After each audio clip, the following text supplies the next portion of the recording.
Santo Deus Todo-Poderoso, graças te damos, Senhor, por mais um dia de vida. Que teu nome seja exaltado, que teu nome seja santificado, glorificado seja o teu nome, Senhor. Louvamos a ti, rocha nossa, redentor nosso, esperança nossa. Ó Deus, te pedimos perdão, Senhor, pelos nossos pecados. Tenha misericórdia de nós.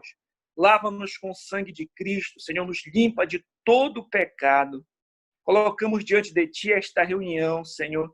Pedimos que o Senhor seja glorificado. Pedimos que o Senhor venha direcionar cada palavra, cada comentário. Que o Senhor seja exaltado entre nós. Em nome de Jesus Cristo, guia-nos, Senhor. Fortalece-nos, anima-nos, Senhor. Recebe a nossa adoração, Senhor, para a tua glória. Nós oramos em nome de Jesus Cristo. Amém. Vamos ler, então, o Salmo de número 19, meus irmãos.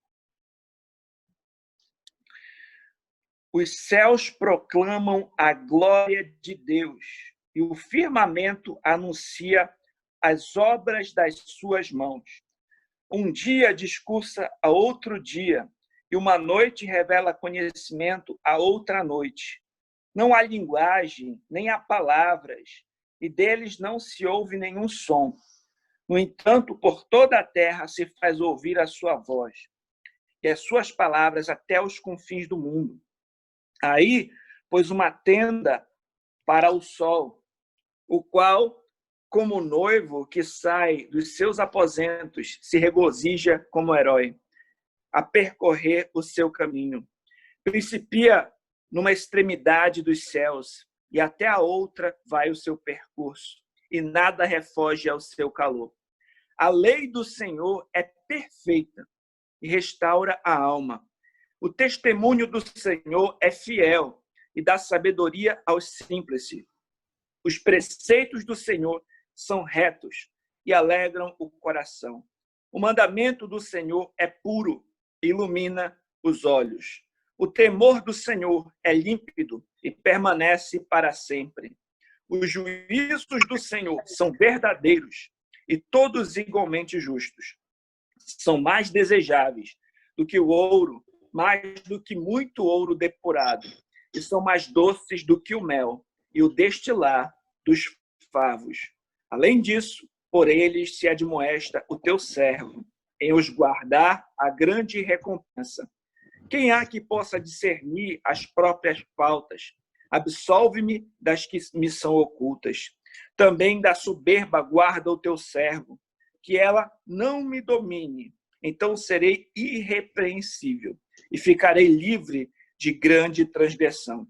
As palavras dos meus lábios e o meditar do meu coração sejam agradáveis na tua presença, Senhor, rocha minha e redentor meu. Amém.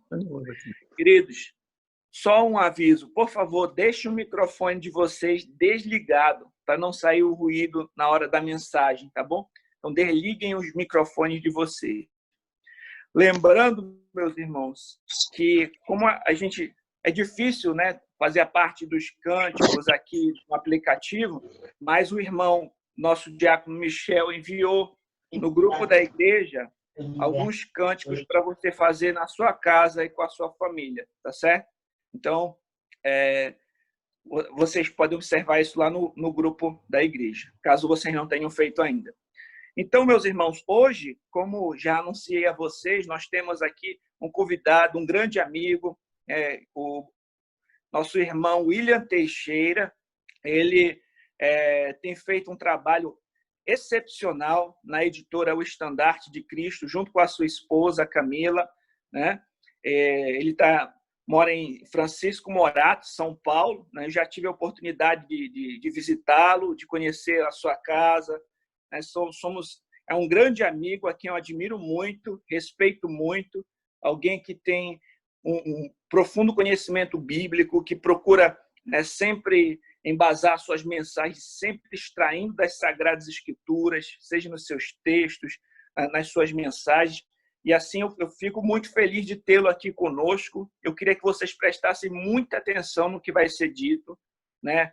Anotassem aí, prestassem atenção, caso fique alguma dúvida, no final nós vamos ter um momento que ele vai também, né, responder algumas perguntas, caso vocês fiquem com dúvida no que for explanado. Então, meu irmão William, é com muita alegria, né, que, em nome da nossa Igreja Batista Reformada de Belém, né, nós o temos aqui. É uma honra para nós tê-lo conosco. Que Deus o abençoe grandemente. Eu passo agora a palavra para você. Amém, pastor. Sou muito agradecido pelas palavras, embora eu pense que não as mereça. Bom dia, irmãos. A graça e a paz do Senhor Jesus. Eu gostaria de me apresentar brevemente. Meu nome é William. Como o pastor falou, eu trabalho na editora. Nós trabalhamos publicando livros. Eu moro aqui em Francisco Morato, que é uma cidade aqui da região metropolitana de São Paulo, mais ou menos parecido com Ananindeua para Belém. Fica ali pertinho. A minha esposa morava em Ananindeua. Então, para vocês terem uma noção mais ou menos da nossa cidade. E aqui nós congregamos na Igreja Batista Reformada de Francisco Morato. É pastoreada pelos pastores Josué e Gessé Meninel. Eles são irmãos.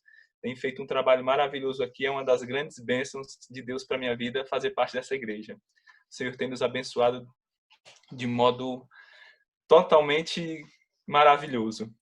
Então, o pastor Fernando Angelim convidou-me para que nós pudéssemos falar um pouco sobre a lei de Deus, para que nós tratássemos desse tema, que é um tema difícil de ser tratado, mas é um tema extremamente prático e um tema vital para a vida da igreja, para a vida das nossas famílias e para a nossa própria vida pessoal. Tá bem? Então, nós vamos tratar disso. Vamos ler um texto bíblico, eu escolhi para nós embasarmos a nossa meditação, que está em Mateus 5. Os irmãos que tiverem a Bíblia aí, acompanhem. Vamos ler em Mateus 5, versículo 17, 18 e 19. 3 versículos. Então eu já vou lendo. E os irmãos acompanham aí nas suas Bíblias. O Senhor Jesus diz: assim está escrito: não cuideis que vim destruir a lei ou os profetas. Não vim destruir, mas cumprir. Porque em verdade eu vos digo que, até que o céu e a terra passem, nem um jota ou um tio jamais passará da lei, sem que tudo seja cumprido. E o versículo 19. Qualquer, pois, que violar um destes mandamentos, por menor que seja, e assim ensinar aos homens, será chamado o menor no reino dos céus. Aquele, porém, que os cumprir e ensinar, será chamado grande no reino dos céus. O Senhor Jesus diz essas palavras naquilo que depois ficou conhecido como Sermão do Monte, em que o Senhor Jesus, após ser tentado ali no deserto em Mateus 4, então vem e se assenta e começa a falar aos seus discípulos as leis do seu reino. Como rei, ele proclama as leis do seu reino. Primeiro ele fala das bem-aventuranças. A partir do versículo 13, ele vai falar que os discípulos são o sal da terra. No versículo 14, que eles são a luz do mundo e que a luz não se pode esconder, mas tem que ser mostrada para os homens. E depois ele fala como ser sal e como ser luz, que é obedecendo os mandamentos, conformando-se à vontade revelada de Deus. Então, ele mostra claramente aqui que a lei continua válida. E é necessário que ele fale isso agora, porque mais à frente ele vai falar certas coisas que, se nós as lermos superficialmente, vai parecer que, de algum modo, ele está contradizendo o que foi dito antes ou que ele está se opondo à lei, o que não é um fato, o que está longe da verdade. É por isso que ele fala, não, eu não vim, de modo algum, destruir a lei ou os profetas, mas cumpri-las, porque o céu e a terra não podem passar, mas a letra, mas o J e o tio da lei terão que ser cumpridos. Então isso é extremamente importante que já seja fixo para nós. Tudo que Jesus vai dizer daqui para frente, em Mateus 5, não é em negação da lei, mas é cumprindo a lei. Então, isso é extremamente importante. Jesus deixa muito claro que não veio, de modo algum, abolir a lei, mas cumpri-la. E isso, quando nós chegamos mais na frente, nós vemos em Mateus 7, Jesus advertindo pessoas que o chamam de Senhor, Senhor, mas não fazem o que ele dizem. E aí ele diz o seguinte, eu gostaria de ler isso para vocês. Em Mateus 7:23, as pessoas chegam para Jesus e dizem, Senhor, Senhor. E o Senhor Jesus lhes replica dizendo, apartai-vos de mim, malditos. E por que ele diz isso? Porque eles são praticantes da iniquidade. E o que é iniquidade? Iniquidade aqui, em Mateus 7:23, vem da palavra grega que se chama anomia. Tem o a, que é uma partícula de negação, e nomia, que é a palavra grega para lei. Então, esses homens são rejeitados por Jesus porque eles negam a lei. Eles viveram as suas vidas como se Jesus não lhes houvesse dado uma lei.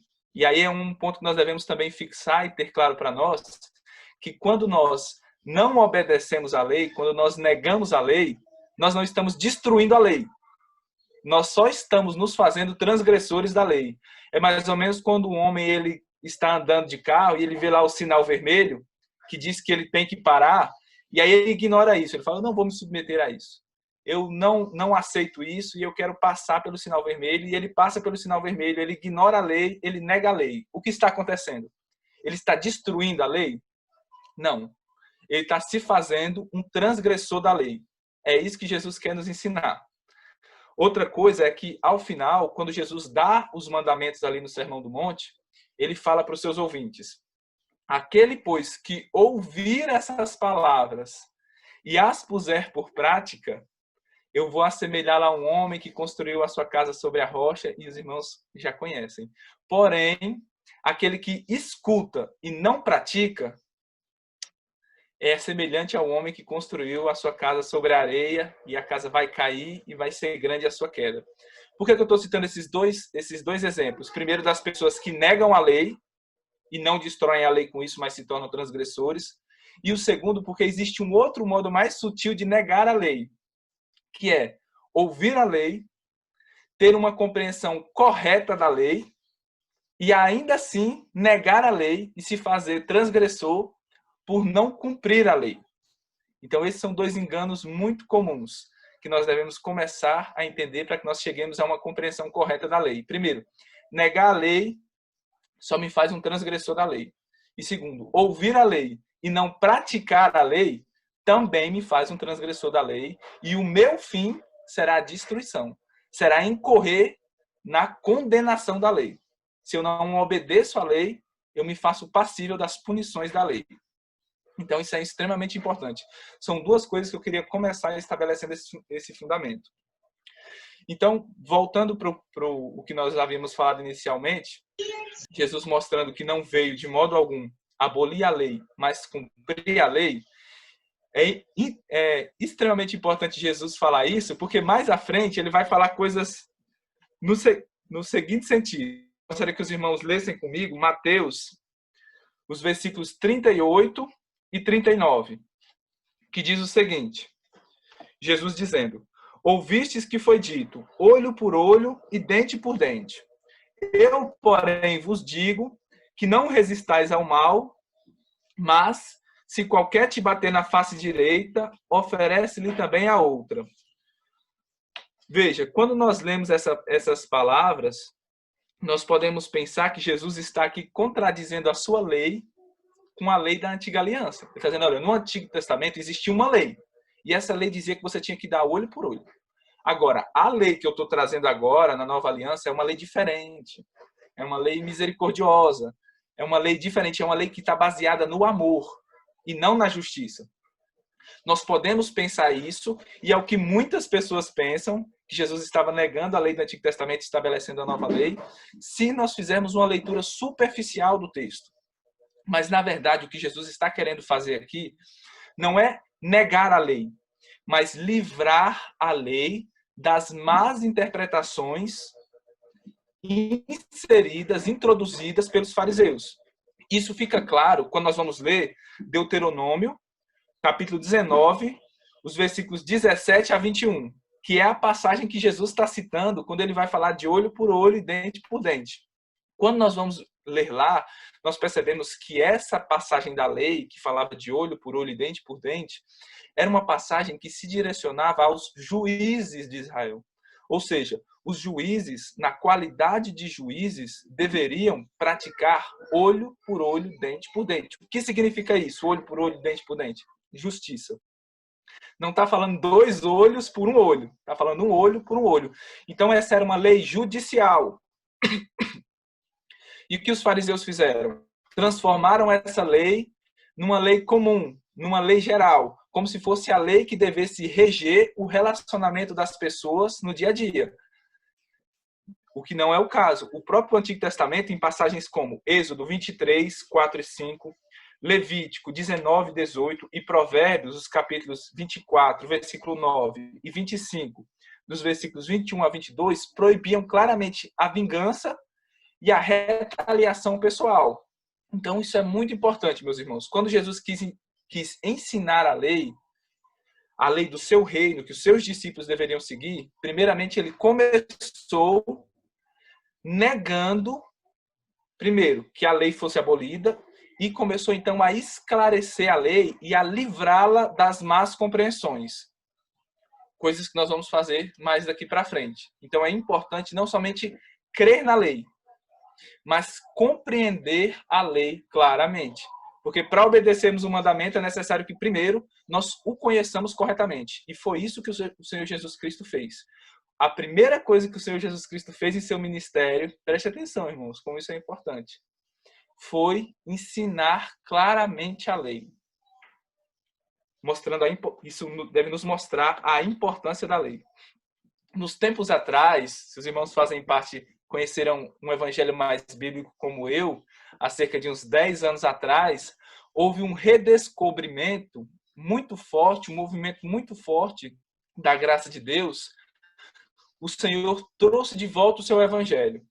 Nós, pela primeira vez, começamos a ouvir sobre a justificação pela fé somente, como nós somos salvos dos nossos pecados apenas pela soberania de Deus, como Deus nos preserva em salvação. Então foi maravilhoso porque nós redescobrimos as doutrinas do evangelho. Porém, à medida que nós descobrimos o evangelho, houve um problema muito grande que eu observo, que foi, nós não descobrimos a lei. Então nós tínhamos uma boa doutrina do evangelho, mas não descobrimos a doutrina da lei. Isso fez com que o nosso conhecimento se tornasse deficiente, porque a lei deve caminhar junta para o evangelho. Nós recentemente comemoramos, os 500 anos da Reforma Protestante. Nós, como reformados, nos identificamos com a fé protestante, e a fé protestante começou quando Lutero leu em Romanos, capítulo 1, versículo 17, o justo viverá pela fé. E quando ele redescobriu a doutrina da justificação pela fé, isso causou uma revolução, tanto na igreja quanto pelo mundo. Pela primeira vez em muitos anos, o evangelho começou a ser pregado em sua pureza. E aí um dos grandes símbolos da Reforma Protestante se tornou as 95 teses de Lutero. Mas os irmãos lembram qual foi a primeira tese de Lutero? O que ele falou em sua primeira tese? Ele disse o seguinte, prestem atenção. Quando o nosso Senhor e Mestre Jesus Cristo disse: arrependei-vos, certamente ele queria que toda a vida dos seus crentes na terra seja um contínuo arrependimento. Então, as teses de Lutero começaram falando sobre arrependimento. E aí nós poderíamos perguntar aqui, o que é arrependimento? Ou melhor, quem precisa de arrependimento? Nós podemos dar uma definição simples de arrependimento, que eu coloquei aqui, dizendo que arrependimento é abandonar o pecado. Aí nós vemos uma outra pergunta. Mas o que é o pecado? O pecado é transgressão da lei. Eu peco quando eu faço aquilo que a lei diz para eu não fazer. Nós podemos ver isso claramente. Eu gostaria que os irmãos abrissem comigo em 1 João, capítulo 3, versículo 4. Eu vou ler e os irmãos acompanham. Diz assim: porque o pecado é iniquidade. Só isso.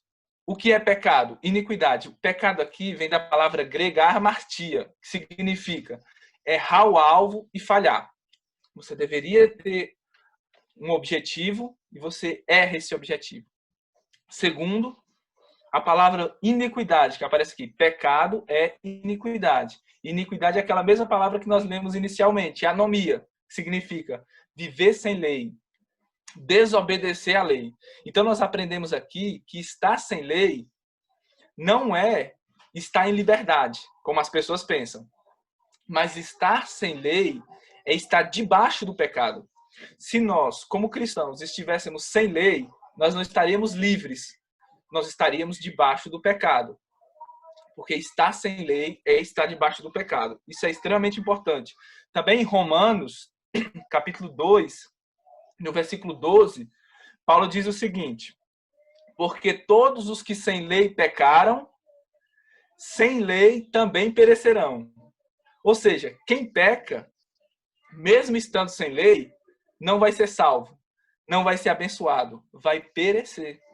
Estar sem lei resulta em pecado. E esse pecado vai resultar em morte. Então, eu estou falando tudo isso para os irmãos para que fique bem claro que nós, como cristãos, não estamos sem lei, mas ainda há uma lei para nós cristãos. Se há uma lei, então é a nossa obrigação obedecê-la, porque nós temos um Senhor.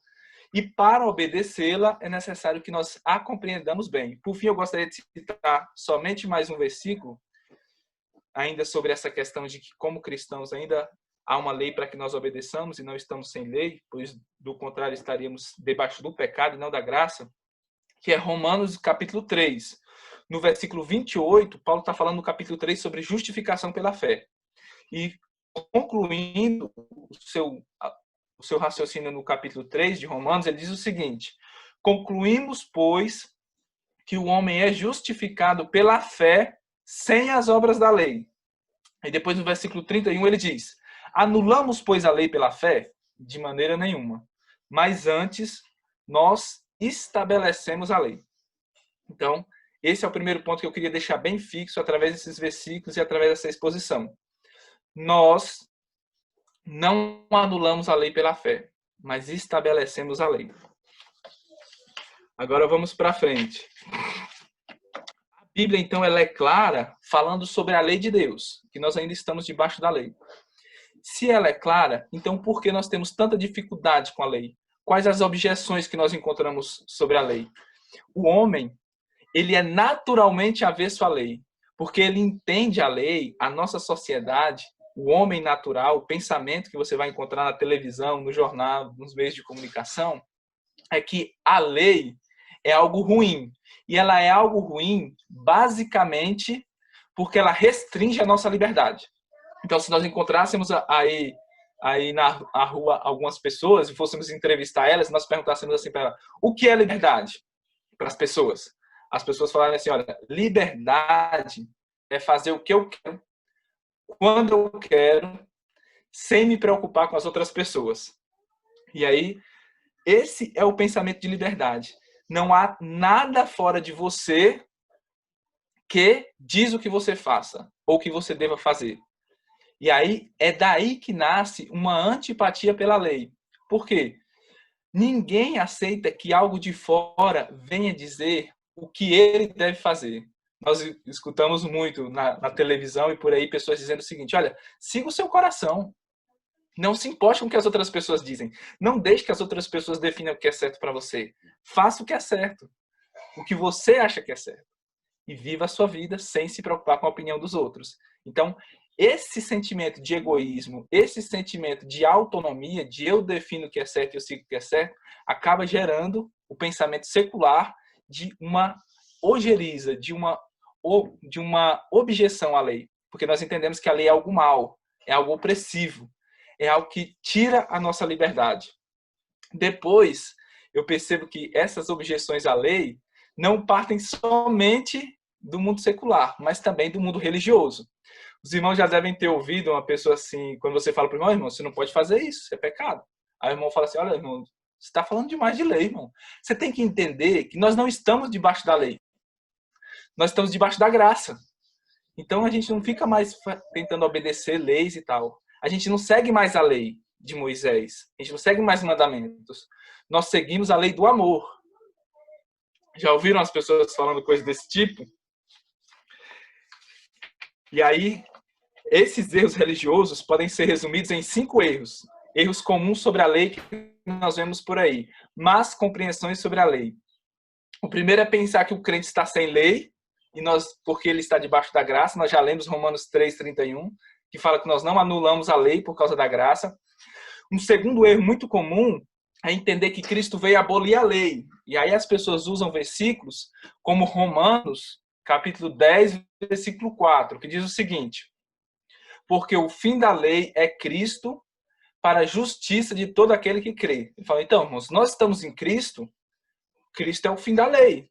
Já não há mais para nós nenhuma lei da antiga aliança, nenhum tipo de lei, mas a nossa lei agora é o amor. Cristo é o fim da lei. Isso é uma má interpretação desse versículo. E é também uma má interpretação da lei. O que Paulo quer dizer aqui por fim da lei é uma palavra grega chamada telos, que significa o objetivo, o estágio final. Ou seja, o fim da lei, o propósito da lei é Cristo. É nos apontar para Cristo. E não dizendo que a lei é destruída, a lei tem o seu fim quando Cristo chega. Paulo fala isso, por exemplo, também essa palavra aparece em Romanos, na mesma epístola, capítulo 6, os versículos 21 e 22, que diz assim: e que fruto tinhais então das coisas que agora vos envergonhais? Porque o fim delas, ou seja, elas vão levar para a morte, as obras da carne, os pecados.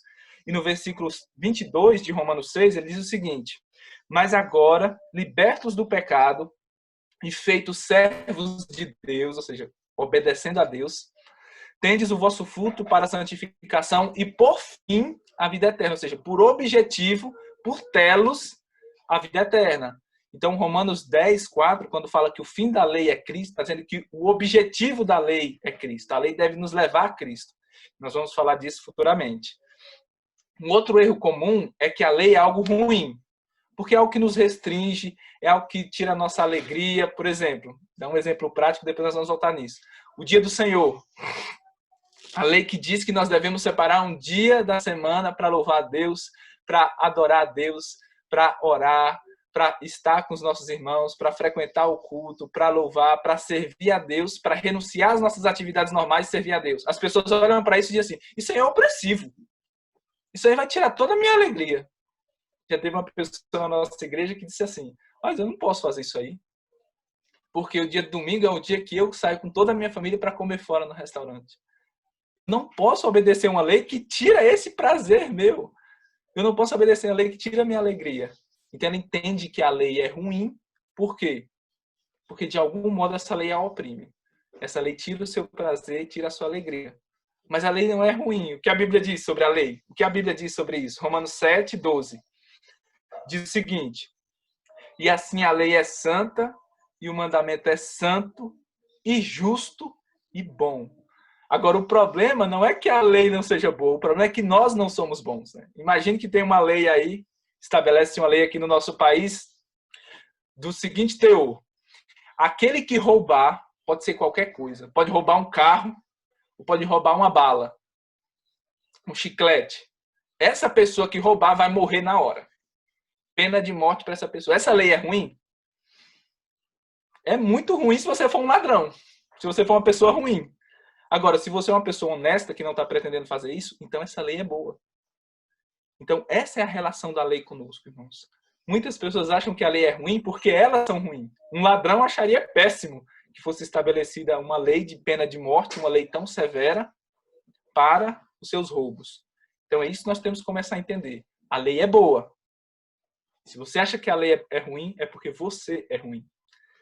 Então, nós temos um quarto erro que é muito comum, que diz o seguinte: nós não devemos praticar a lei.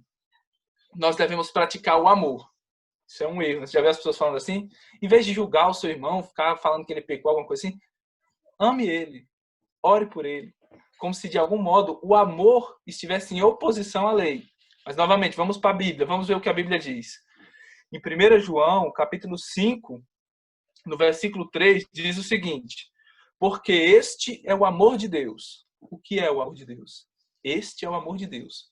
E o apóstolo João vai continuar dizendo: que guardemos os seus mandamentos, e os seus mandamentos não são pesados. O que é o amor de Deus? É guardar os mandamentos de Deus. Então, quando a pessoa fala assim, você tem que amar a Deus, ela está dizendo, você tem que obedecer os mandamentos de Deus. E se ela fala de amar a Deus, amar o próximo, com outro significado, que não é de guardar os mandamentos de Deus, então ela está pervertendo as Escrituras.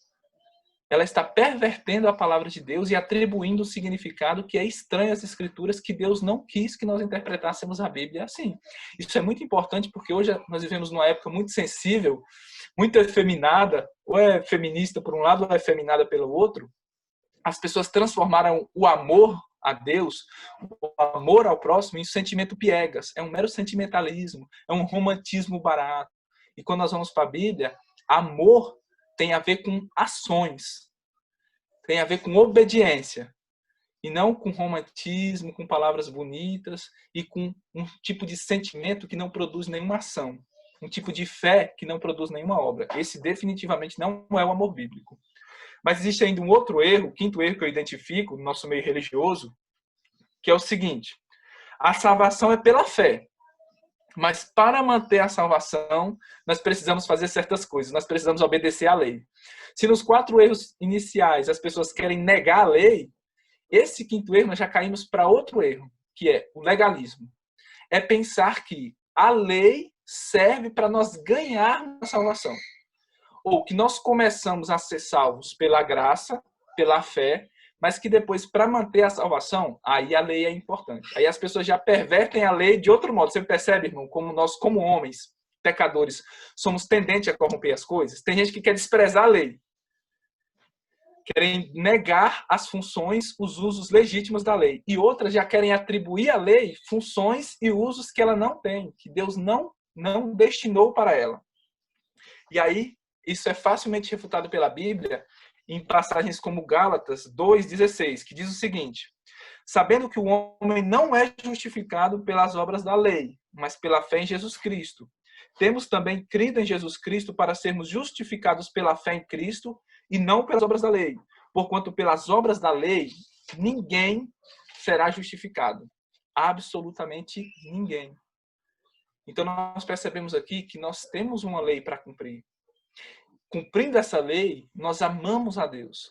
Contudo, essa lei não é dada para que nós nos justifiquemos aos olhos de Deus. Nós somos justificados somente por Cristo.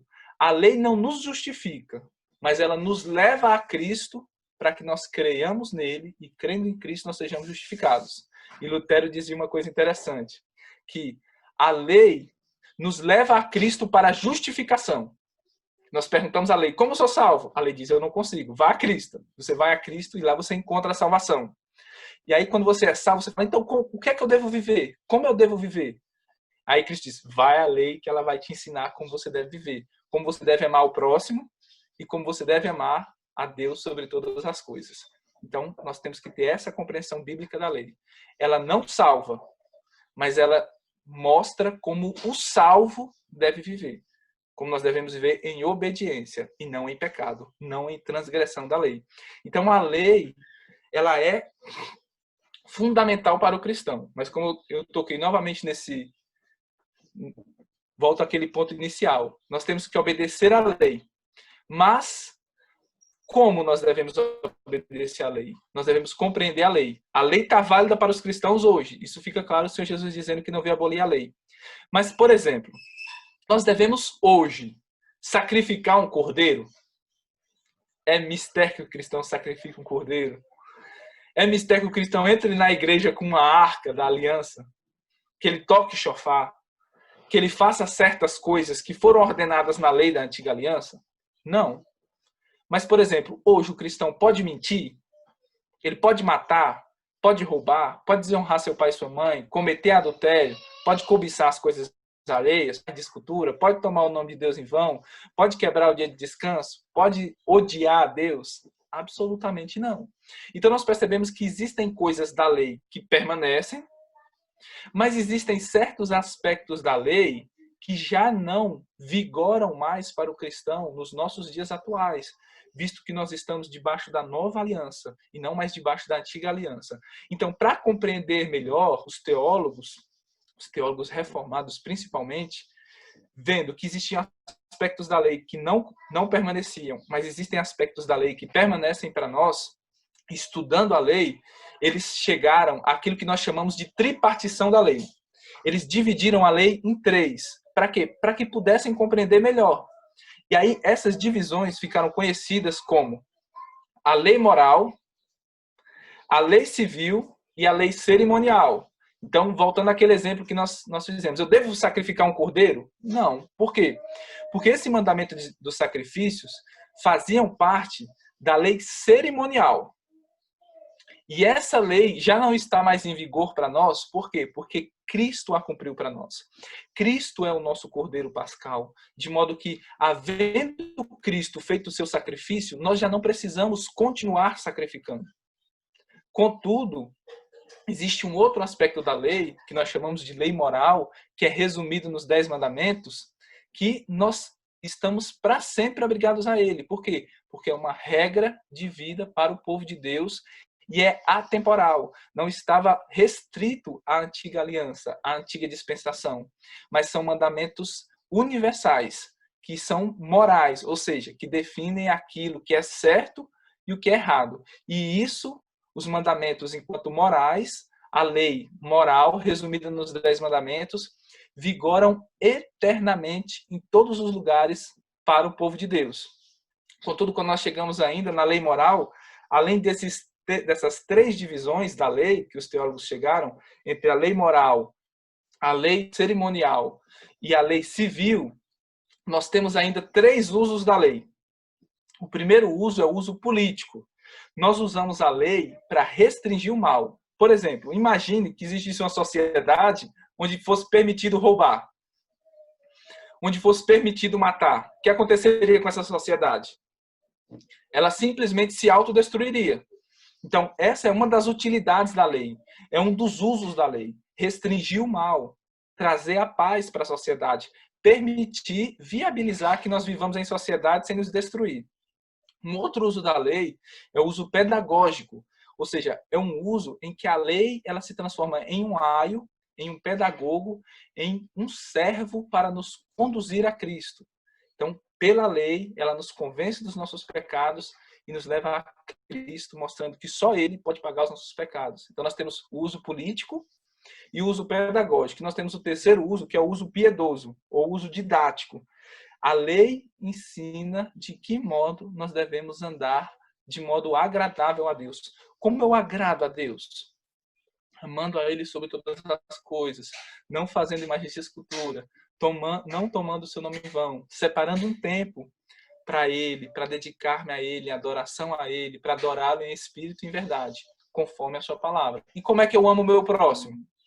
Honrando o meu pai e a minha mãe, as minhas relações de autoridade, não matando, não adulterando, não roubando, não mentindo, não cobiçando. Então, a lei nos ensina de como andar de modo piedoso diante de Deus. De modo que, se nós negamos a lei, nós estamos em pecado. E estar em pecado, certamente, não é andar de modo piedoso diante de Deus. E aí, essas são os 3 usos da lei. Dentro desses 3 usos, como eu acabei de falar, nós temos aqui o que nós chamamos de 2 tábuas. Nós temos a primeira tábua, que fala dos mandamentos que nós devemos em relação a Deus. Amar a Deus, não fazer imagens de escultura, não adorá-lo de algum modo que ele não prescreveu em sua palavra, mas adorá-lo de modo espiritual, não tomar o seu nome em vão, ou seja, não fazer piadas com a sua palavra, não ouvir a sua palavra e não pô-la por obra, não ter a palavra de Deus como uma coisa leviana e etc. Guardar o seu dia de descanso, depois nós vamos falar um pouco mais sobre isso brevemente. E depois nós temos os outros mandamentos, os outros 6 mandamentos, do 5º ao 10º, que mostram como nós devemos amar o nosso próximo, que tem a ver com obras. Nós obedecemos a Deus e amamos o nosso próximo obedecendo esses mandamentos que Deus destinou para nós. E aí, em relação às 4 primeiros mandamentos, Jonathan Edwards fala uma coisa interessante. Ele fala que esses mandamentos servem para que nós adoremos a Deus. E ele diz o seguinte, eu vou ler uma citação dele. Jonathan Edwards diz assim, os 4 primeiros mandamentos falam sobre adoração, e ele explica, o primeiro mandamento fixa o objeto, que é Deus, o segundo os meios, que é conforme prescrito na Escritura, e o terceiro fala da forma, que nós devemos adorar a Deus de uma forma espiritual. E o quarto mandamento fala sobre o sabá, que é o dia de descanso, em que nós descansamos as nossas atividades materiais, não para cair no ócio ou na inatividade, mas para nos dedicar totalmente ao serviço a Deus. E os últimos 6 mandamentos, como eu já falei, falam do nosso dever para com o nosso próximo, como é que nós devemos nos portar na família, na sociedade, em nossas relações com os nossos próximos. Como batistas, também a lei moral e esse entendimento da lei de Deus é algo muito forte na nossa tradição. É uma coisa recente, trazida com o dispensacionalismo, com a teologia da Nova Aliança e com outras teologias, a ideia de que a lei é algo ruim, a ideia de que os cristãos já não estão debaixo da lei, que não há uma lei para eles obedecerem, mas que eles têm que seguir a lei do amor, que eles não estão debaixo da lei, mas debaixo da graça e etc. Esse não é o entendimento histórico dos batistas. Isso é uma inovação. E nós faremos muito bem em retornar ao entendimento histórico. Isso fica muito claro na nossa Confissão de Fé. A Confissão de Fé Batista de 1689, no capítulo 19, ela fala sobre a lei. E aí tem uns parágrafos falando sobre a lei. Nos últimos parágrafos, um dos últimos parágrafos, o parágrafo 7, diz o seguinte: após listar os usos da lei, de que modo os cristãos devem usar a lei, é dito o seguinte, eu vou ler para vocês. Nem os supracitados usos da lei são contrários à graça do Evangelho, mas harmoniosamente condizem com ele. Ou seja, a lei ela não se contraria ao Evangelho, ela não se opõe ao Evangelho, mas ela harmoniosamente condiz com o Evangelho.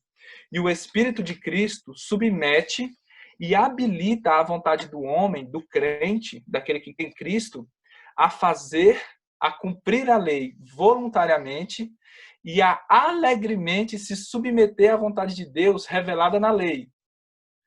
Então, percebam, historicamente, nós, como batistas, criamos que a lei ela não se opõe ao Evangelho. A graça não se opõe à lei, mas harmoniosamente condiz com ele. Isso também fica claro no Catecismo Batista de 1693, no Catecismo Ortodoxo, que são documentos da fé batista. E eu quero citar especificamente aqui com vocês, citar uma pergunta do Catecismo Puritano do Charles Spurgeon. Ele fala do quarto mandamento, mais especificamente, né? Vamos focar aqui no quarto mandamento, porque dos 10 mandamentos acaba sendo o mandamento mais controverso, o mais polêmico. O pastor Fernando Angelim escreveu um livro recentemente, até falou sobre isso. Nós demos uma atenção especial a esse mandamento, porque acaba sendo mais polêmico dos outros. Dificilmente você vai ver uma pessoa negando que nós devemos, que há uma proibição de assassinar, de roubar, de adulterar, mas você vê muitas pessoas negando o quarto mandamento. E Spurgeon fala assim, no seu catecismo, na pergunta 50. Ele diz o seguinte: o que é requerido no quarto mandamento? E a resposta é: o quarto mandamento existe a santa guarda para Deus de um determinado tempo que ele prescreveu em sua palavra, expressamente um dia inteiro em cada 7, para ser um sabá para ele mesmo, ou seja, para ser um descanso para ele mesmo. Então, Spurgeon, como representante dos batistas, criam que Deus determinou em sua palavra que um dia em 7 deveria ser guardado para o repouso das nossas atividades e para a adoração a Deus. E aí nós vemos muitas pessoas dizendo o seguinte: tá bom, que o quarto mandamento está valendo, permanece válido, tá certo, mas a gente não tem que guardar o 7º dia e não o primeiro? Em que lugar da Bíblia fala, os adventistas falam isso e outras pessoas, que o dia foi mudado? Que nós temos que guardar o 7º dia? Primeiro nós temos que, para responder essa pergunta, nós temos que começar entendendo que a Bíblia nos ensina coisas de 2 modos. Primeiro, ela ensina por mandamento, ela nos manda fazer coisas, e ela nos ensina por preceito. Então, além de nós termos na Bíblia o mandamento de guardar um dia para o Senhor, nós temos na Bíblia exemplos claros dos cristãos guardando o primeiro dia da semana, e não o 7º. E aí eu quero ler 3 passagens rapidinhas, só para que nós percebamos que isso é algo bíblico, e que é algo que, pela graça de Deus, vai nos fazer bem, vai nos abençoar, vai nos edificar enquanto igreja. E eu vou falar especificamente sobre o quarto mandamento, como eu falei, porque é o mais controverso.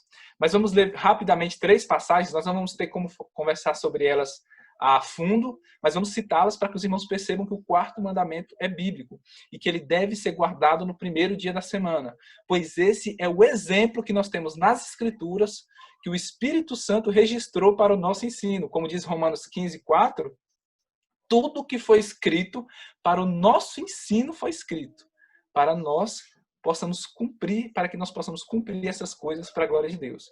Então, vou citar 3 passagens das Escrituras que falam sobre o dia da semana que é guardado, que é o primeiro dia, e depois, se os irmãos quiserem saber mais sobre isso, conversem com o pastor Fernando, que ele explica para vocês mais a fundo.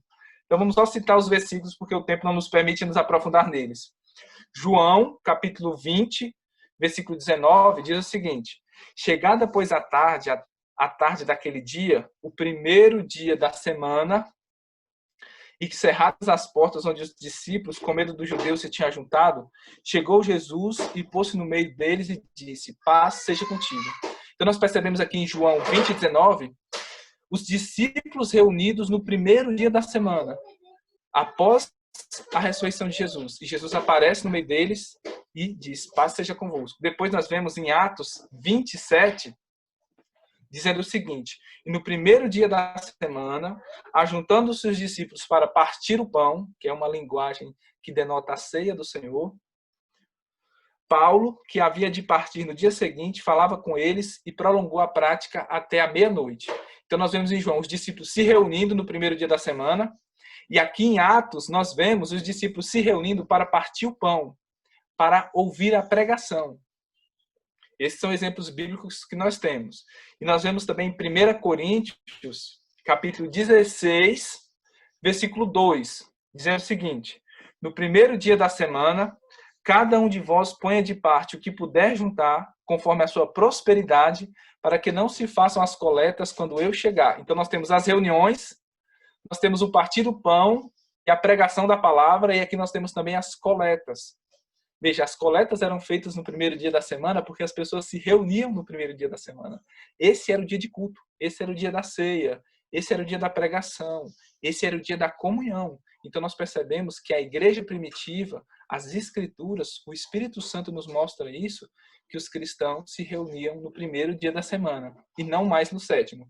Então é por isso que hoje nós guardamos o quarto mandamento no primeiro dia da semana e não mais no sétimo. Isso tem que ficar claro para os irmãos, porque nós temos que perceber que não é, como algumas pessoas dizem, o domingo não foi instituído por Constantino, nem por homens, nem por Calvino, nem por qualquer tipo de teologia, mas isso é o que a Bíblia diz. Nós fazemos isso porque a Bíblia diz, e não porque homens dizem, não porque nós achamos conveniente, não porque a sociedade determina, mas porque a Bíblia diz claramente, o primeiro dia da semana. Não é o segundo, não é o terceiro, não é o quarto, não é o sétimo. É o primeiro dia da semana. É assim que nós obedecemos o mandamento. Para a glória de Deus. Entendam, novamente, por tudo isso que eu estou falando. Isso é algo bom. É algo que vai nos fazer bem. Não é algo que vai tolher a nossa liberdade. Pelo contrário, é algo que vai nos fazer livres. Livres do pecado. Livres para adorar a Deus de coração. Amém, meus irmãos? Então, essa é uma exposição geral da lei. Não dá para falar tantas coisas como eu gostaria. Eu tentei pensar aqui as coisas. Fui repetitivo muitas vezes, mas porque eu queria deixar claro essas coisas para os irmãos. Agora, eu gostaria de, nesse momento final, fazer algumas aplicações. E eu separei aqui 12 aplicações. 6 aplicações particulares para fazermos pessoalmente. 3 aplicações para nós fazermos na família. E 3 aplicações para nós fazermos como igreja. Como nós podemos usar a lei, aplicar a lei em nossas vidas pessoais. Lembra o que o Senhor Jesus Cristo disse? Que depois de nós ouvirmos o mandamento, nós temos que praticar o mandamento. Isso equivale a construir a casa sobre a rocha. Tiago também diz que serão justificados não aqueles que ouvem a lei, mas aqueles que põem a lei em prática. Então, como nós praticamos a lei? Como nós vivemos uma vida em obediência? Então, vamos aplicar agora esse ensino da lei em nossa vida pessoal. A primeira aplicação que eu tenho para vocês é o seguinte: a lei deve nos conduzir a Cristo. Quando se fala de lei, as pessoas pensam em quê? Nos fariseus. É o modo mais errado de entender a lei. Quando você pensar em lei, pense no legislador. Pense em Cristo, que deu a lei e que nos ensinou claramente o que é a lei. Então, quando você pensar na lei, pense em Cristo. O fim da lei é Cristo. O telos da lei é Cristo. O propósito da lei é nos levar a Cristo. Então pense nisso. Quando você está pensando na lei, finalmente então você está pensando no Evangelho. Porque é algo que nos conduz a Cristo. Então a lei deve nos conduzir a Cristo, para que nos livre do legalismo, para que nos livre da soberba. Nós pensamos que podemos guardar a lei, então nós começamos a nos exaltar contra as outras pessoas, começamos a ser justos em nós mesmos, e quando nós compreendemos a lei corretamente, ela não nos leva ao legalismo, ela não nos leva à soberba, ela não nos leva a qualquer outro lugar, senão a Cristo. Se alguém está falando da lei, se você está pensando na lei, e isso não te conduz a Cristo, então você está entendendo a lei de forma errada. Se tudo que eu falei até agora, você começou a pensar em restrição, em qualquer outra coisa que não Cristo, então você não entendeu corretamente. A primeira aplicação é essa. A lei deve nos levar a Cristo. A primeira aplicação pessoal. E a segunda é a seguinte. Quando você pensar na lei, pense naquele que revelou a lei mais claramente, em Cristo. Pense em Cristo como um profeta que revela a lei de Deus. Pense em Cristo como aquele que nos faz compreender melhor a lei de Deus. Então, se você quer compreender a lei de Deus, novamente, não vá aos fariseus, vá para Cristo. Ele tem a revelação perfeita da lei. Ele nos ensina com as suas palavras e com o seu exemplo. Então, voltando a esse exemplo do quarto mandamento. Como é que eu guardo o quarto mandamento? Como Cristo guardou. E não como os fariseus guardavam, e não como os judeus de hoje guardam. Nós guardamos o mandamento como Cristo guardou. A lei nos leva a Cristo como o nosso Salvador e também como o nosso modelo. Cristo é o nosso modelo. Quando você pensar na lei, pense em Cristo como seu Salvador, é a primeira aplicação. E a segunda, pense nele como seu modelo de guardar a lei. Essa é a segunda aplicação. Tenha Cristo como seu modelo de guardar a lei. E a terceira aplicação é, quando você meditar sobre a lei, medite na condenação da lei. E quando você meditar na condenação da lei, que é devida a todos os transgressores, como eu e como você fomos e somos, seja grato a Cristo que livrou você da lei, assim como um paciente é grato ao médico que o salvou de uma doença mortal. Seja grato a Cristo. Por exemplo, o escritor de Hebreus diz que nós fomos salvos de uma tão grande salvação. Nós nunca vamos entender o que é uma tão grande salvação se nós não entendermos a tão grande condenação que estava sobre nós. O salário do pecado é a morte. Morte terrena, temporal e morte eterna, morte espiritual. Cristo nos livrou da maldição da lei, fazendo-se maldição em nosso lugar. Eu e vocês deveríamos passar a eternidade no inferno, porque nós somos transgressores da lei e pecadores. Mas Cristo nos livra da condenação da lei. Então, novamente, a lei nos leva a Cristo. Por quê? Porque ela nos faz gratos quando nós meditamos que ela é justa. Exigiria a nossa condenação, mas Cristo nos livrou da maldição da lei. Então, a terceira aplicação é: seja grato a Cristo. Porque ele te livrou da maldição da lei, fazendo-se maldição em seu lugar. Perceba, irmãos, que em tudo isso, a lei nos conduz a Cristo. Nós temos ainda a quarta aplicação, que é: devemos amar a nosso Deus obedecendo a Ele. Ele diz o seguinte: se me amais, guardais os meus mandamentos. Aquele que tem os meus mandamentos e o guarda, esse é o que me ama. E aquele que me ama será amado de meu Pai. E eu o amarei e me manifestarei a ele. Isso está escrito em João, capítulo 14, o versículo 15 e o versículo 21. Quando você entende os mandamentos de Deus e obedece, você está mostrando amor por Deus. E à medida que você ama a Deus e você obedece a Deus, você vai tendo cada vez mais comunhão com Deus. Deus vai se revelando cada vez mais a você, vai se manifestando cada vez mais a você, e você vai tendo comunhão com Deus. A Bíblia diz em Isaías que o que causa separação entre nós e o nosso Deus é o pecado. Se o pecado é que causa separação, o que é que causa a união? O contrário do pecado. E o que é o contrário do pecado? A obediência, o amor. Então, quanto mais nós amamos a Deus e manifestamos o amor, obedecendo os seus mandamentos, mais nós temos comunhão com o nosso Deus. A obediência, então, fomenta o amor e a comunhão com o nosso Deus. Nós devemos amar a Deus obedecendo os mandamentos de Deus. Isso é extremamente importante, amados. E nós devemos amar a Deus amando o nosso próximo. E nós devemos amar o nosso próximo. E não esperar que o nosso próximo nos ame. Porque muitas vezes nós queremos amar o nosso irmão dependendo da atitude dele em relação a nós. Eu tenho que amar o meu irmão, mas aquele irmão ali é muito difícil de amar. Não, olha, eu tenho que falar a verdade, mas essa circunstância aqui não deu para falar a verdade. Nós queremos pôr limitações, nós queremos pôr condições. E não há condições. Nós devemos amar o nosso próximo, amar o nosso Deus, obedecendo a sua palavra. Obediência manifesta o amor. Essa é a nossa quarta aplicação pessoal. Temos a quinta aplicação, que é: nós devemos nos examinar constantemente pelo padrão da lei e odiar os nossos pecados. Como nós não temos uma visão muito alta da lei de Deus, nós costumamos ter uma visão muito boa de nós próprios.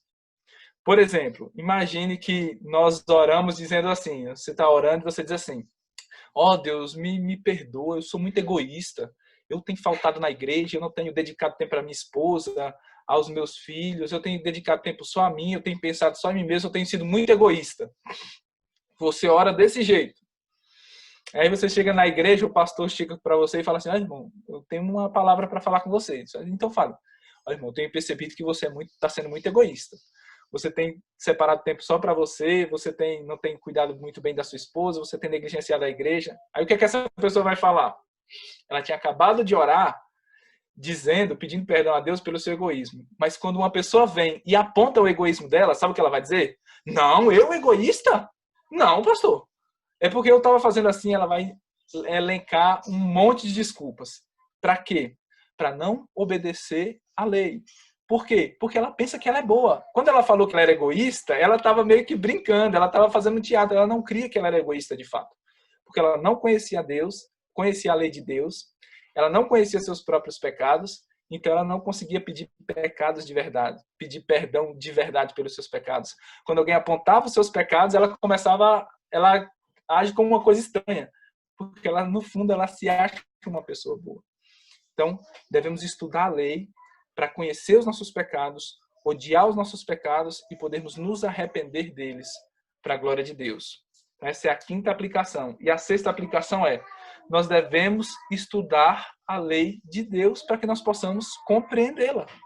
Isso é muito simples, irmão. Nós não podemos obedecer a algo que nós não estudamos. Você dedica tempo para estudar a lei de Deus? Aí as desculpas que nós ouvimos geralmente são as seguintes: não, eu trabalho muito. Não, olha, eu tenho muitas coisas para fazer na casa. Não, eu tenho muitas coisas para fazer no trabalho.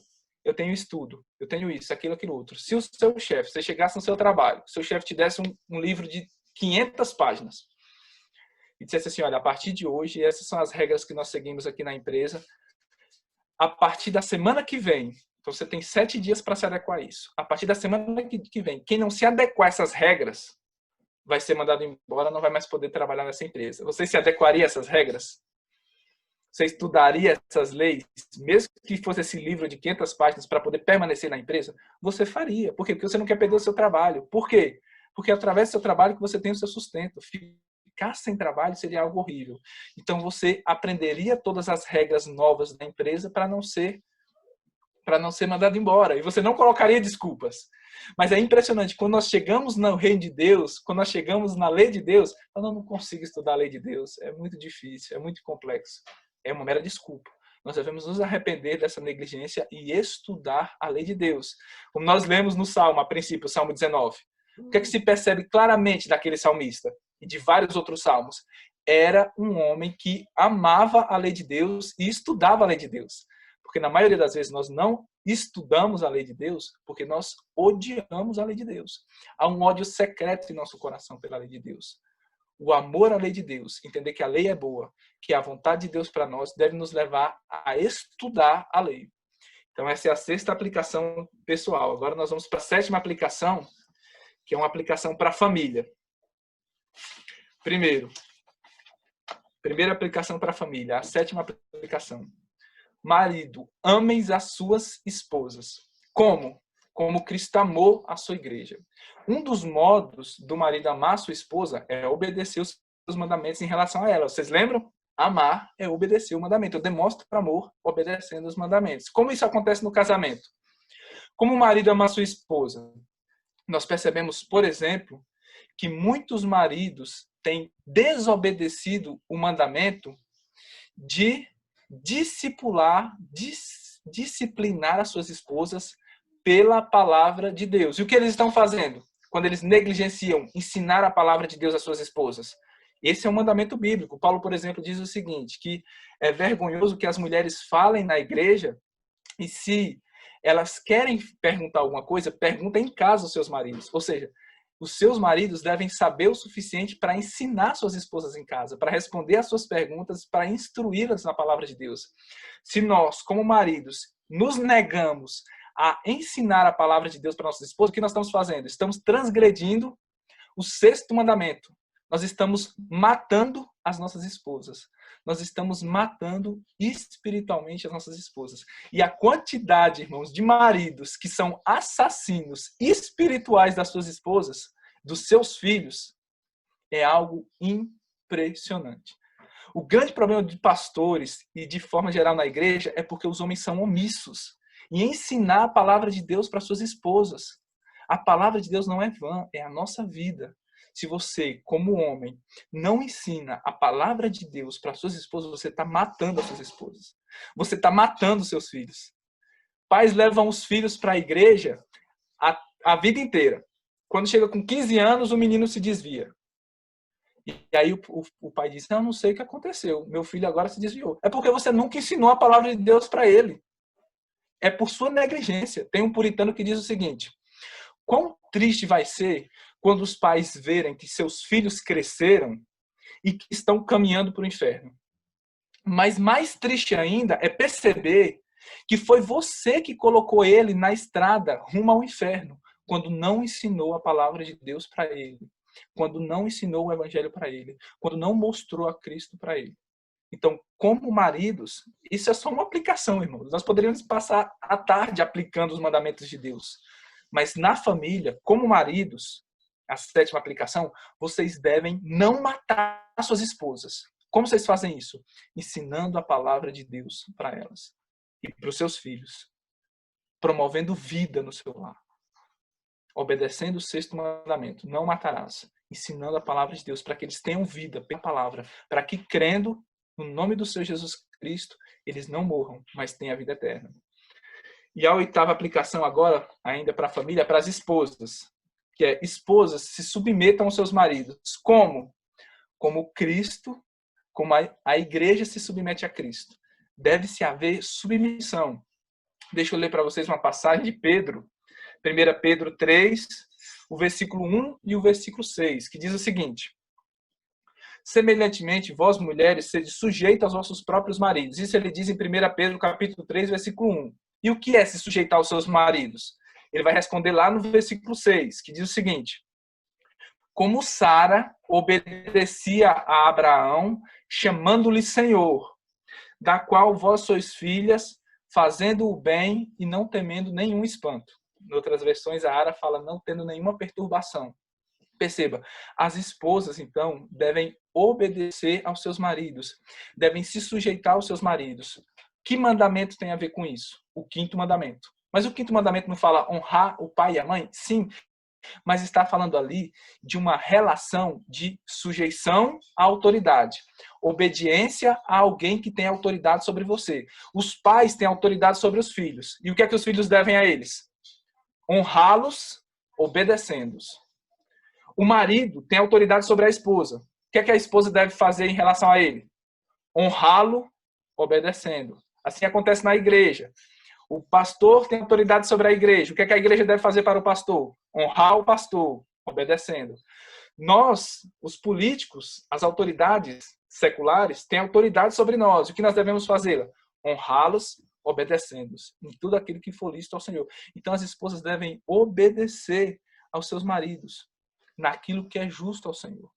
Não contradizendo, não de modo algum discutindo, mas obedecendo naquilo que é lícito, naquilo que é justo. E nós percebemos que as esposas têm uma dificuldade absurda de se submeter aos seus maridos. Por quê? Porque na maioria das pessoas hoje, na maioria das famílias, não se observa o quinto mandamento. Os filhos não aprendem a obedecer os pais.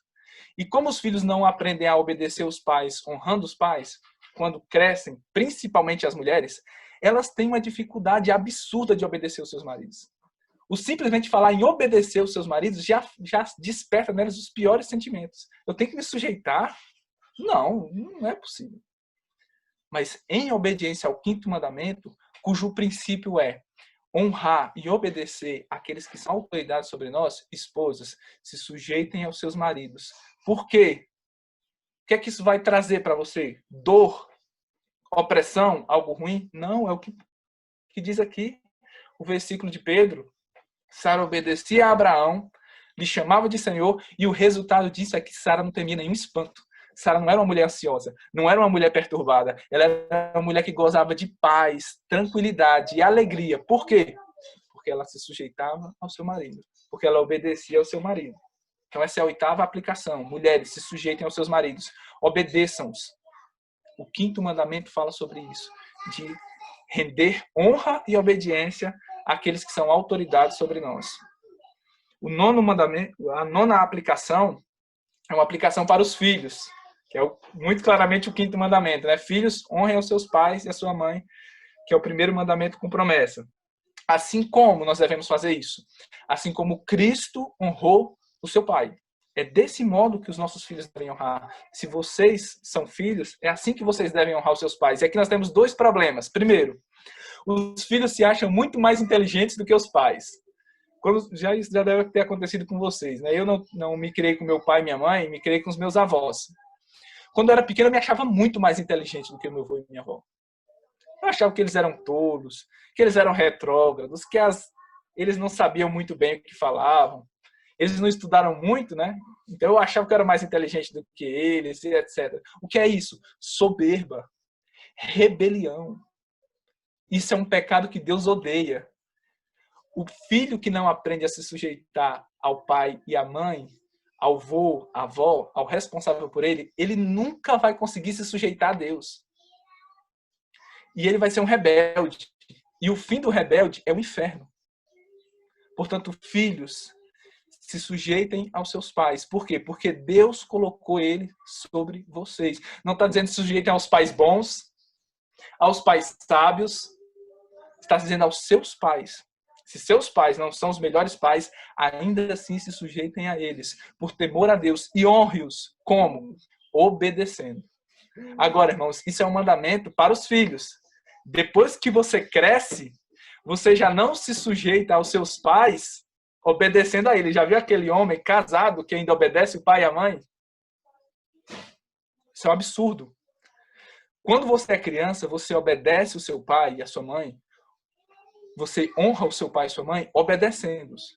Mas quando você cresce, sai da casa do seu pai e da sua mãe, você já não honra mais o seu pai e sua mãe obedecendo a eles, sendo sujeito a ele. Eles já não são mais autoridades sobre você. Deixa o homem, o pai, a casa do pai e a mãe, se une à sua esposa e já fazem outra família. Agora você honra o seu pai e sua mãe, você obedece o quinto mandamento em relação ao seu pai, quando você já é grande, quando você já é casado, saiu da casa do seu pai, cuidando do seu pai. Assistindo ele nas suas necessidades, auxiliando ele, tendo respeito, ouvindo seus conselhos, mas não mais se sujeitando a ele como se você ainda fosse uma criança. Tem muita coisa para falar sobre isso, mas basicamente é isso que eu gostaria de falar inicialmente sobre isso. E um outro obstáculo que nós temos ainda nessa nona aplicação, é que muitas vezes os filhos não se sujeitam aos pais porque os pais não exigem submissão aos filhos. Você já viu aquele pai que trata o filho como se fosse um amigo? O pai já não é aquele que dá ordem, mas o pai dá conselho como se fosse um colega. Você está ensinando seu filho a não te respeitar. Você está ensinando seu filho a não te amar. Quando você vê pessoas antigamente que o pai era duro, rígido, que exigia respeito, você nunca vê esses filhos odiando seu pai. Você vê esses filhos amando seu pai, reconhecendo que seu pai exigia, castigava, dava ordens para o seu próprio bem. Mas hoje você vê filhos que tratam seus pais como bananas. tripudiam, zombam da autoridade dos seus pais. Por quê? Porque os pais não se fazem respeitar, não exigem a obediência dos seus filhos. Então agora aqui é mais para os pais. Exijam que seus filhos lhes obedeçam. Exija a obediência. Por quê? Para que você os ensine, os discipline a obedecerem a Deus. É assim que nós obedecemos o mandamento. Então, irmãos, nós já estamos nos alongando muito, mas por último eu queria fazer agora breves 3 aplicações para a igreja. Aplicações da lei de Deus para a igreja. A primeira é a seguinte, que a lei de Deus governe as nossas igrejas. Como isso acontece na prática? Mais ou menos o seguinte, temos um nono mandamento que diz que nós não devemos mentir. Nós não devemos deixar que a mentira se propague no nosso meio, mas nós devemos estabelecer a verdade. Então imagine que alguém chega para você e diz assim, olha, você viu o que o irmão fez? Quem? O pastor Fernando. Você viu o que o pastor Fernando fez? Fez assim, assim, assim. Quando essa pessoa começar a falar para você isso, quando essa pessoa começar a falar do irmão nas costas dos irmãos, você fala assim, não, irmão, espera aí. Pastor Fernando, vem aqui. Aqui o João está falando que o Senhor fez isso e isso. É verdade? Como é, João? Fala aí para o pastor Fernando que você estava falando para mim. Você estava falando que estava fazendo assim. Sabe o que o irmão João vai fazer? Não, irmão, não é bem assim, não. É assim, assim, assim. Porque a pessoa que está fazendo fofoca, está propagando maledicência, ela não está preocupada com a verdade. Ela não está preocupada em obedecer o nono mandamento de não dar falso testemunho. Ela só quer fazer maledicência, porque é bom, é gostoso para a nossa carne falar mal das pessoas. Então, quando houver... Isso é apenas um modo de nós aplicarmos os mandamentos de Deus na igreja. Teria muito mais, mas o tempo já vai muito avançado. Então, quando um irmão fala mal do outro, não aceite. Diga, não, irmão, espera aí, deixa eu chamar o irmão para nós 3 conversarmos com ele. Se nós fizéssemos isso, nós evitaríamos tantos males, irmãos, na igreja, mas tantos males, e a igreja certamente seria um lugar com muito menos fofoca, maledicência e com muito mais verdade e sinceridade entre os irmãos. Se nós obedecêssemos o nono mandamento, de não dar falso testemunho. Então, isso é uma das aplicações. É a 10ª aplicação, para que nós façamos na igreja, aplicando a lei de Deus na igreja. A 11ª aplicação é a seguinte: use o 4º mandamento para a glória de Deus. E aqui eu tenho duas aplicações para nós façamos. Aqui na nossa igreja, sabe para que nós usamos o 4º mandamento, o dia do Senhor? Nós guardamos o mandamento evangelizando.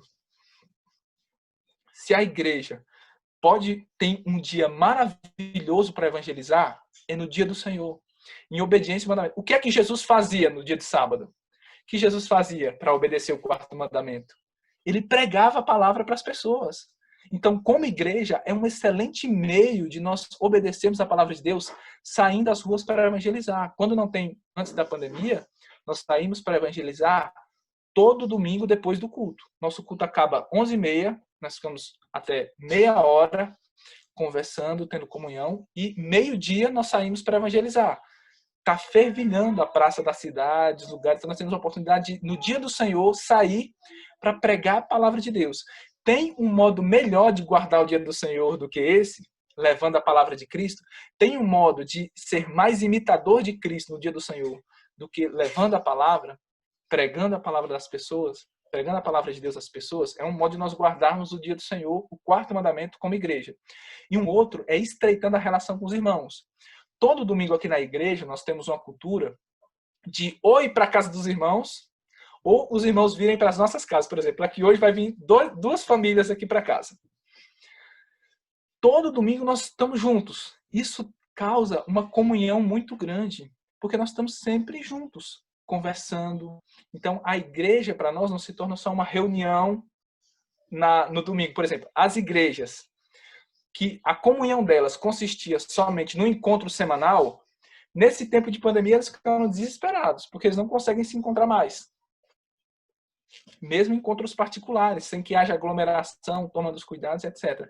Porque a comunhão não foi estreitada fora do ambiente eclesiástico.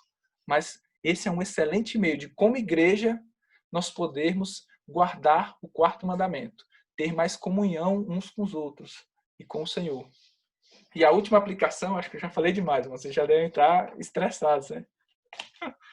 Mas o último modo de nós aplicarmos a lei do Senhor em nossas vidas, como igreja, é por meio da confissão de pecados. por nós sabermos de todas essas coisas da lei, quanto mais nós aprendemos a lei de Deus, mais nós vamos percebendo que nós somos pecadores. E um ótimo meio de obedecer à lei de Deus, de honrar a lei de Deus, é confessando os nossos pecados e, pela graça de Deus, orando com os irmãos em igreja pelos nossos pecados. Os irmãos conhecem aquela passagem de Tiago, capítulo 5, 16, que diz o seguinte, Tiago 5, 16.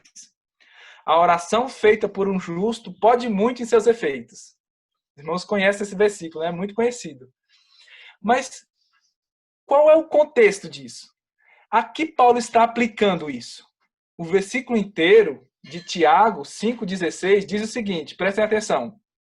Confessai as vossas culpas uns aos outros e orais uns pelos outros para que sareis. E aí ele diz em seguida, a oração feita por um justo pode muito em seus efeitos.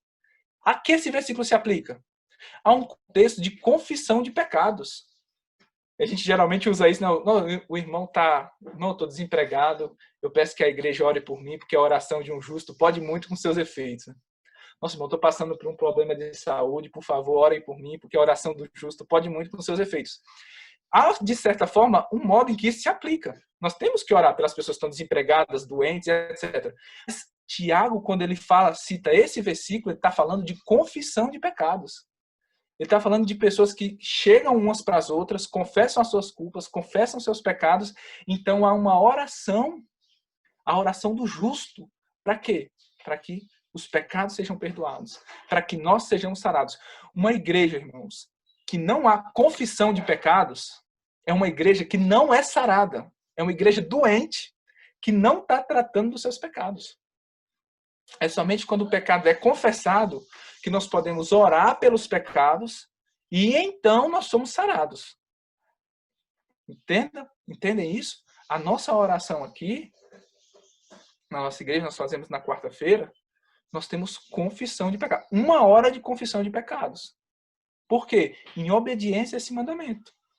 Quando nós confessamos os nossos pecados, nós então podemos orar por esses pecados. E pela graça de Deus nós seremos sarados. E é nesse contexto que a oração do justo pode muito com seus efeitos. Tá bem, irmãos? Então essa 12ª aplicação, eu falei demais, acabei excedendo um pouco o tempo, mas é porque há muitíssimas coisas a falar, irmãos. Quanto mais você estuda a lei, mais você vai vendo como a lei se aplica aos nossos dias. E é fundamental que nós possamos recuperar uma compreensão correta da lei de Deus, para que nós possamos se tornar, não aquelas pessoas que construíram a casa sobre a rocha, não apenas ouvintes esquecediços, mas praticantes da palavra de Deus, para que a nossa fé não se torne vã, mas que seja uma fé operosa, para que nós possamos demonstrar o nosso amor ao nosso Senhor Jesus que nos salvou. Como? Obedecendo a sua palavra, obedecendo a sua lei. Então é isso, meus irmãos. Era isso que eu tinha para falar para vocês.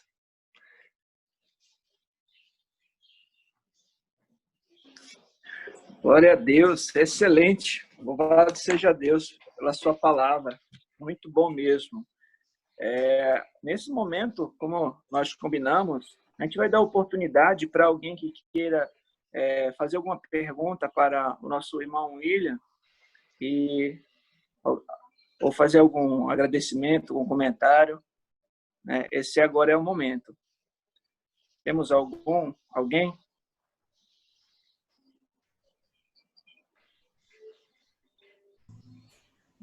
Pastor? Estão ouvindo aí? Mike, é você. Vai falar. Agradecer primeiramente pela palavra, né? E eu vi que o irmão frisou muito, né, durante todo o sermão, essa questão da importância de estudarmos a lei. Eu queria saber se ele tem indicação de algum livro ou livros, né, para a gente poder aprofundar nosso estudo acerca da lei de Deus. Sim, tem um livro muito bom. Vou pegar aqui já. A gente conhece. É muito bom. O capítulo 10 e o capítulo 9, capítulo 8 e o capítulo 9 do pastor Fernando Angelim, eu sugiro que você comece por aí. Depois nós temos um livro muito bom, um documento muito bom para estudarmos a lei, Mike, que é o Catecismo Maior de Westminster. Ele fala de modo muito detalhado. E ele tem ali o entendimento puritano e o entendimento dos reformadores sobre como nós devemos guardar a lei. Então, eu sugiro que você comece com o livro do pastor Fernando Angelim e, para um aprofundamento maior, você vá para esse livro, para o Catecismo Maior de Westminster. E, se você puder, você compre esse livro aqui, que é muito bom. Que é um comentário do Catecismo Maior de Westminster, que é da editora Puritanos. Tá, tudo bem. Do Gerard dos Vos. É muito bom, ele tem um comentário. É excelente, irmão. Então, eu indico esses 2 livros para você como introdução. Depois que você estudar esses, e aí depois você pode pedir outras indicações, mas focando nesses 2, você vai ter um conhecimento muito profundo da lei. E também estude o capítulo 19 da Confissão, que fala sobre a lei. Tá, da nossa confissão bem. de fé. Tá certo, obrigado. Alguém mais tem alguma pergunta a fazer? Alguma mensagem aí para o nosso irmão William?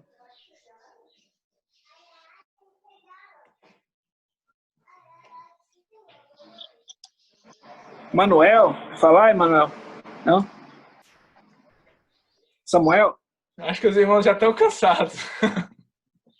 Não, foi excelente. Angelim.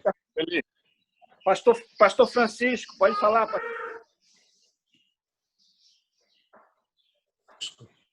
Pastor? Pastor Francisco? Não estou ouvindo. Não, Estou ouvindo. Está ouvindo? Agora sim, agora sim. Estamos ouvindo.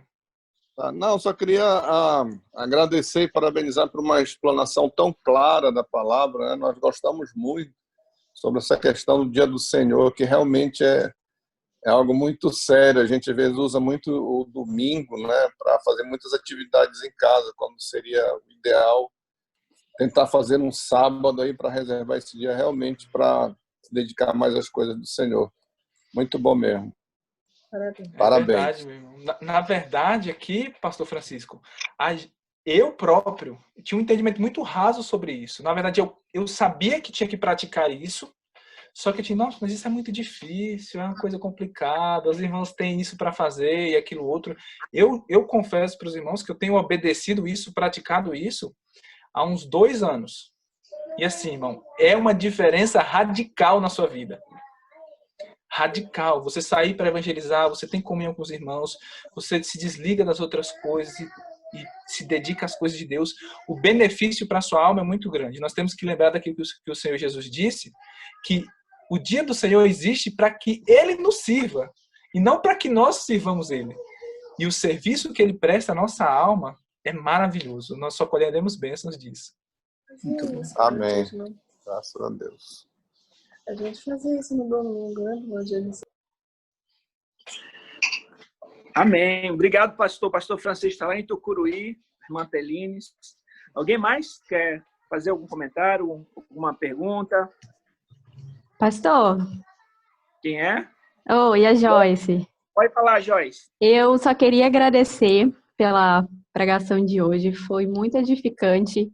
E como o Mike comentou também, foi falado muito sobre a importância da gente estudar sobre a lei, né?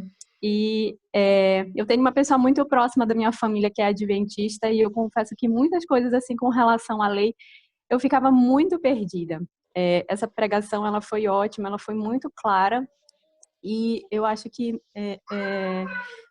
é muito importante a gente estudar, né? Porque assim é uma pregação que foi edificante, que foi clara, mas que se a gente simplesmente parar por aí, a gente acaba esquecendo.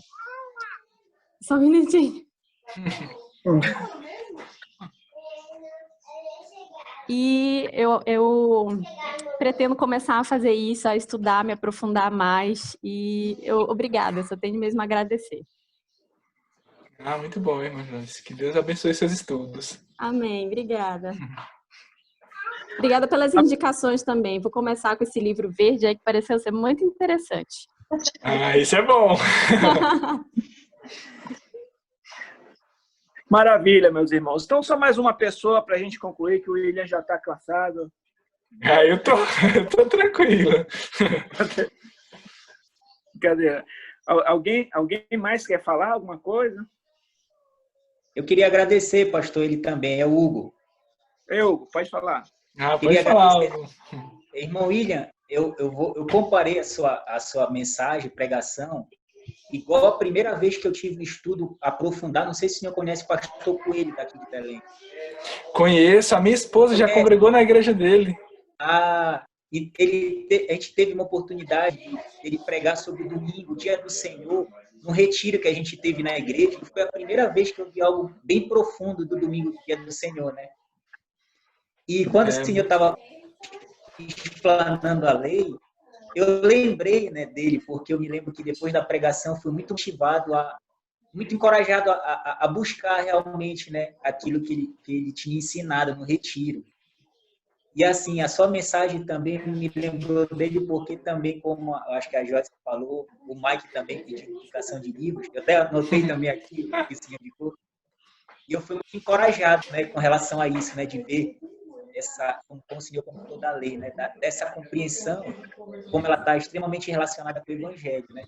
Então, assim, eu fui muito encorajado, né, meu coração, eu já quero lhe agradecer, que eu tenho certeza que Deus ele me encorajou a se aprofundar e ver a lei do Senhor, né, como preciosidade, como essa beleza, né, para que a gente possa buscar esse amor, né, que o Senhor falou, né. Então, eu queria lhe agradecer também, né, estou muito edificado, né, estou muito encorajado em relação a estudar também isso, né. Deus te abençoe, seu ministério usando aí.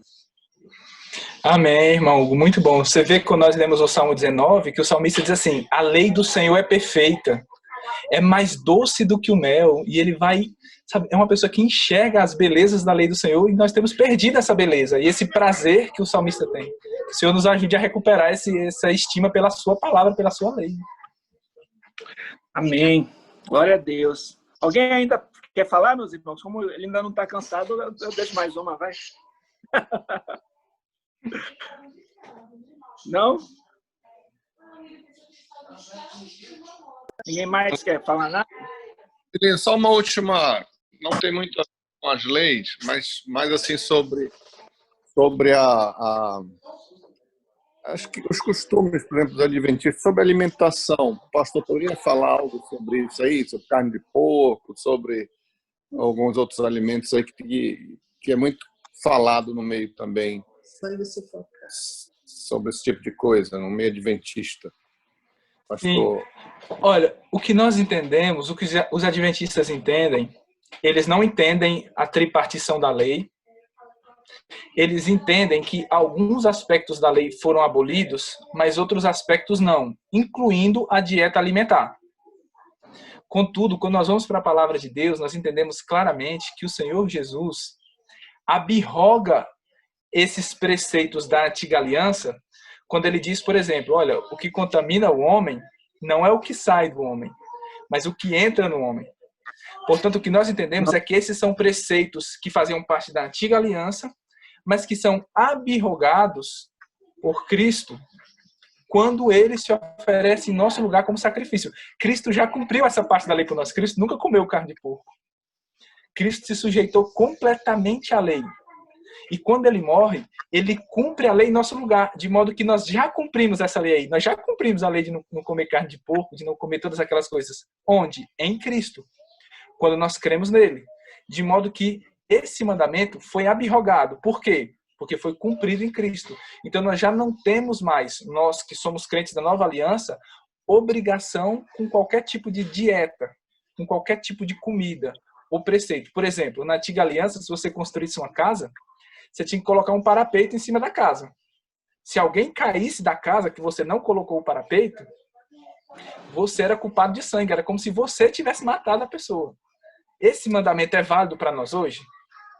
Não.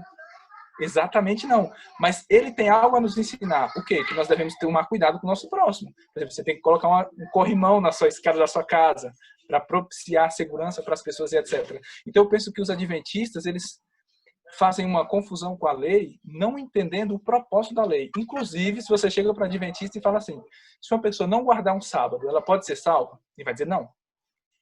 Não, mas ela crê em Cristo. Não, mas ela não pode ser salva porque ela não guarda o sábado. Então, no fundo, o que ele está dizendo é, Cristo não é suficiente. A fé em Cristo não é suficiente. É necessário obras humanas. É necessária a sua obediência. Então, eu acho que eles colocam a lei no lugar que ela não tem. Eles mal interpretam a lei. Ok. Obrigado, pastor. Obrigado. Resolveu aí, pastor? Resolveu, foi claro. Obrigado. Tá ótimo. Alguém mais, meus irmãos?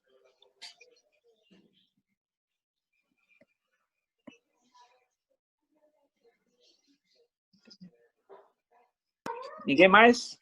Só uma ideia que eu acho que Eu quero agradecer. Eu quero agradecer pela Deus, né, ter nos colocado essa manhã, nos abençoado, todos os domingos com os irmãos para congregar, para falar da palavra do Senhor.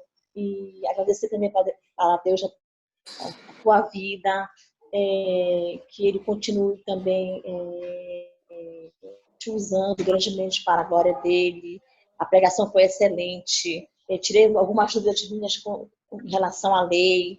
E volte sempre que puder. Volte sempre para nos fortalecer cada vez mais. Não que os nossos pastores não nos fortaleçam, não é isso. Mas que é sempre bom ter irmãos, né?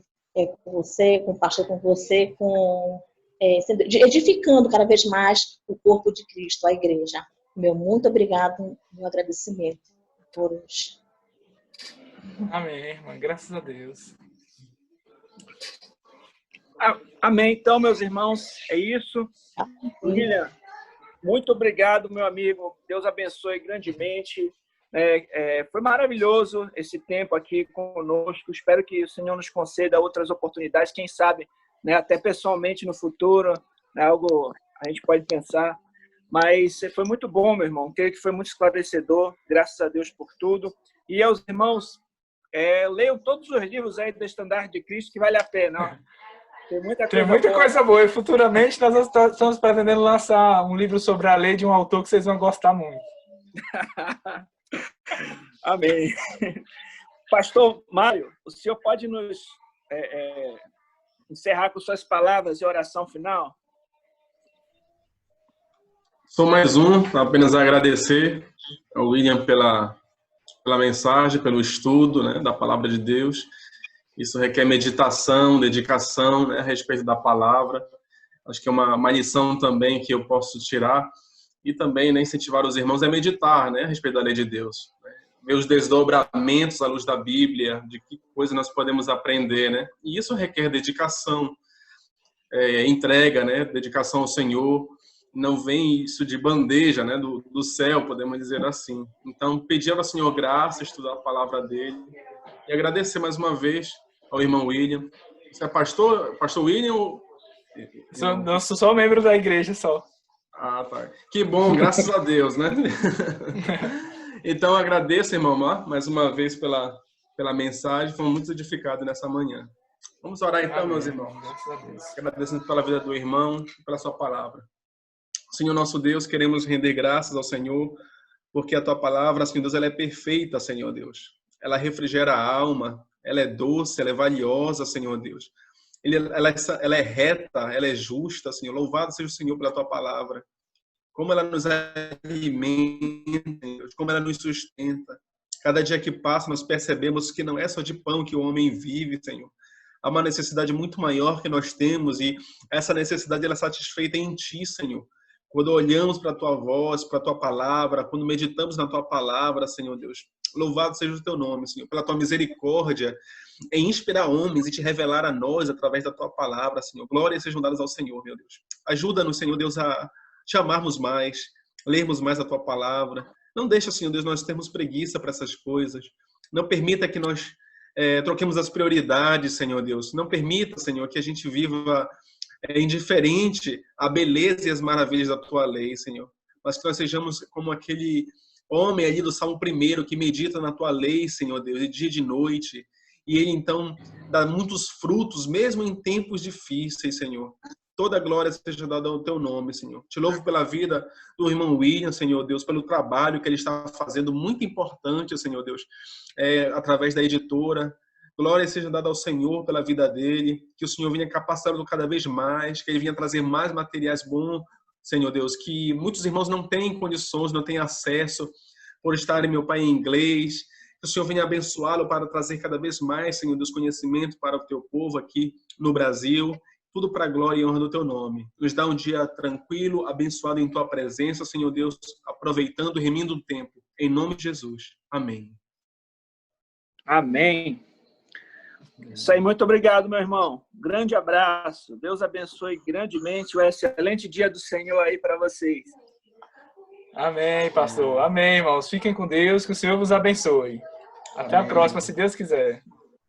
Amém. Tá certo. Amém.